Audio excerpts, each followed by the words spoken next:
그러면 일단 우리 그 서론 뭐 사전 준비 얘기가 벌써 50분이 지났습니다. 그 마음가짐부터 상표 등록까지 말씀을 나눴고요. 지금 이제 본론으로 들어가서 상권 분석 및 점포 개발.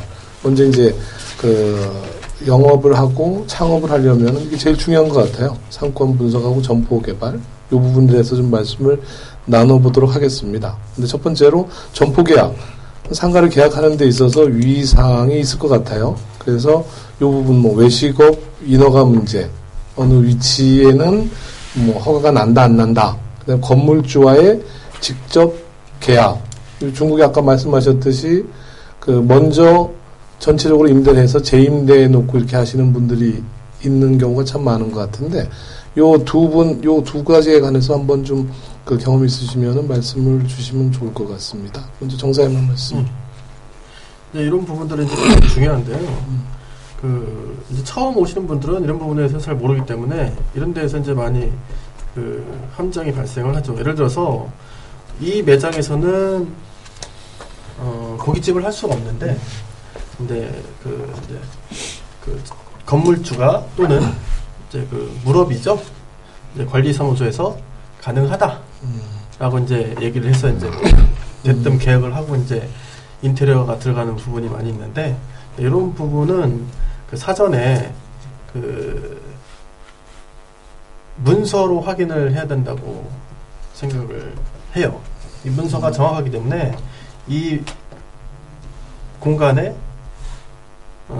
뭘 할 수 있는지에 대한 거를 정확히 이게 문서화가 되기 때문에 요거 같은 경우는 항상 건물주의 그 문서 계약서를 정확하게 보시고 들어가시는 게 가장 바람직합니다.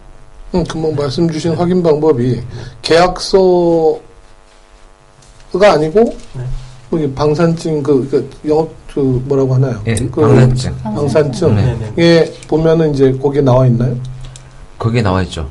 이제 토지 용도, 네. 건물 용도가 나와 있기 때문에 건물 용도상에 명확하게 상업용이라든가 이렇게 뭐 종합용도 이런 형태로 이제 상가로서 지금 인허가를 받을 수 있는 용도가 아니라면 그 건물에서는 합법적으로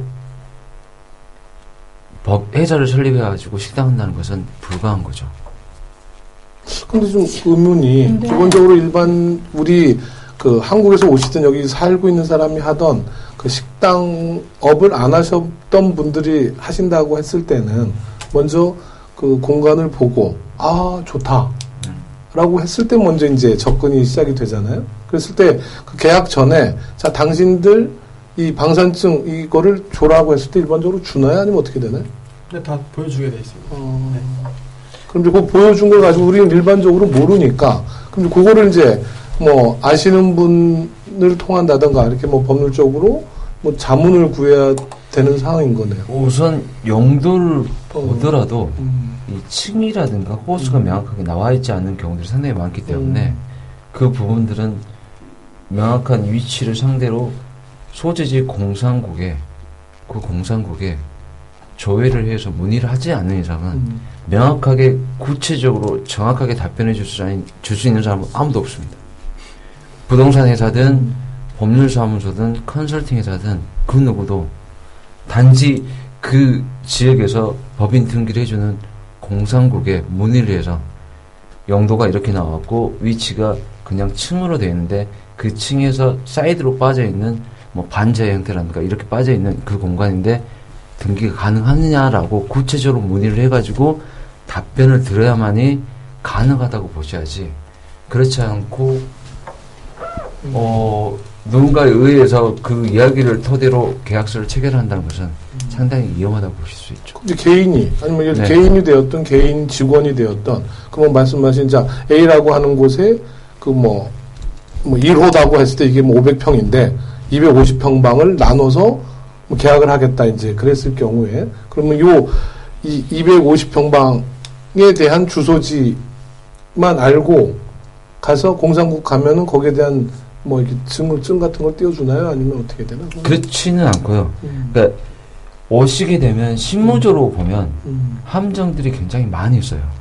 근데 새로 왔던 신설 건물이라면 물어볼 수 있는 어떤 토대를 가지고 물어보면 되지만은 기존에 식당에 있는 자리라면 기존에는 나왔을지 모르겠지만은 다시 하려고 하면 안 나올 수 있는 경우에 건물들이 상당히 위치해 있는 것들이 상당히 많거든요. 그래서 부동산에서 여기 식당 했는데 왜 또 안 나오겠느냐, 무조건 해라.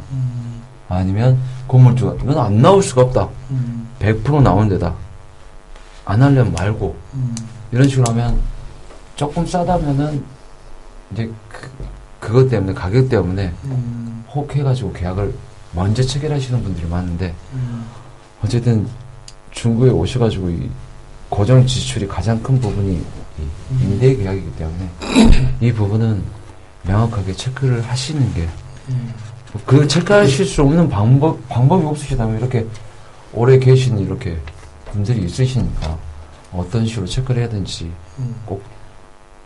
자, 그 부분에서 그러면 직접 하고 계시는 분들 한 말씀해 주시죠. 예, 그러니까 방금 말씀했던 것처럼 기존에 하고 계셨던 매장 같은 경우 이미 이제 허가증이 다 있는 상황이잖아요. 근데 이제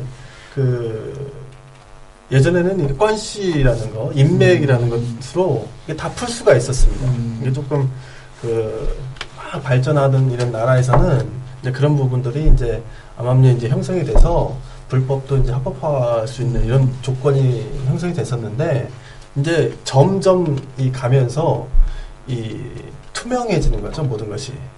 그래서 지금 현재 기존에 하고 있는 매장에서는 문제가 없는데, 이제 이 매장이 장사가 안 돼, 또는 이걸 이제 그만두고 나가는 상황에서 다시 영업직조를 이제 사업자 등록이죠. 그 매장에 사업자 등록을 내려고 했을 경우에 안 되는 경우들이 굉장히 많아요. 그러니까 그랬을 경우에는 네. 그러면 명의 변경을 해야 된다든가 이런 식의. 그러니까 명의 변경을 하더라도 안 되는 경우도 있어요. 그러니까 예전 같은 경우는 아파트 바로 붙어 있는 상가 같은 경우들은 기존에 나왔을지 모르겠지만 지금은 이제 그분들이 장사가 안 되어가지고 나가고 함부로 허가를 안 내주죠. 변경을 해가지고 환경보호를 다시 받아야 되는데 그걸 받으실 수가 없기 때문에 명의 변경도 안 되는 경우들이 있어요. 그거는 이제 저희 매장의 사례가 굉장히 적합한 사례라고 볼 수가 있겠는데, 저희 매장은 로드샵인데 바로 앞에 아파트가 있습니다. 아파트 1층에 저희 매장이 있습니다. 근데 그게 처음에는 제가 이제 그거를 계약을 하고 나중에 한 거지만, 거기에는 지금 규정을 적용을 한다고 하면 식당의 인허가라든가 홍보라든가 위생이라든가 이런 것들이 절대 나올 수 없는 위치고, 근데 그 당시에 2011년도에는 그게 기존에 어떤 중국 사람이 하던 식당을 제가 권리금을 주고 인수를 했기 때문에 그 조건은 제가 미리 파악을 했었습니다. 그래서 그 부분을 완전히 폐업을 하게 되면 저희가 들어가지를 못해요. 그 사람이. 대신에 폐업을 하지 않고 변경을, 제 이름 앞으로만 변경을 했기 때문에 기존에 있던 그 시설을 그대로 사용하면서 앞으로 어떤 인허가 문제라든가 환보 어떤 그런 시스템이라든가 이런 것들이 전반적으로 문제가 없었는데, 지금은 규정상 아파트와 한 100m 정도 떨어진 곳에 지금 고깃집을 할 수가 있습니다. 지금은 저희가 아파트와 이게 배관을 타고 올라가서 배풍시설이라고 하는데 그게 바로 붙어 있어요. 1m 상관도 안 되는 그런 거리에 붙어서 타고 올라가서 정화 시스템을 갖다 옥상에 설치를 해놨는데, 지금의 규정을 적용을 하면 절대 허가가 날 수 없는 겁니다. 그런 거는 이제 인수를 그대로 했기 때문에 계속 앞으로 진행을 할 수가 있는 거고. 네, 알겠습니다. 자, 그러면 기본적으로 이 부분은 일단 해당 번지 계약을 하려고 하는 위치에 대해서 먼저 공사국을 통해서든 먼저 확인을 하는 방법. 두 번째는 그 해당 지역 주변에 계시는 같은 업종을 하고 계시는 분들의 말씀을 듣는 방법. 그 정도로 진행이 되면 될까 생각을 하네요. 자, 그다음 또 다른 말씀 있으시면 말씀. 자, 없으시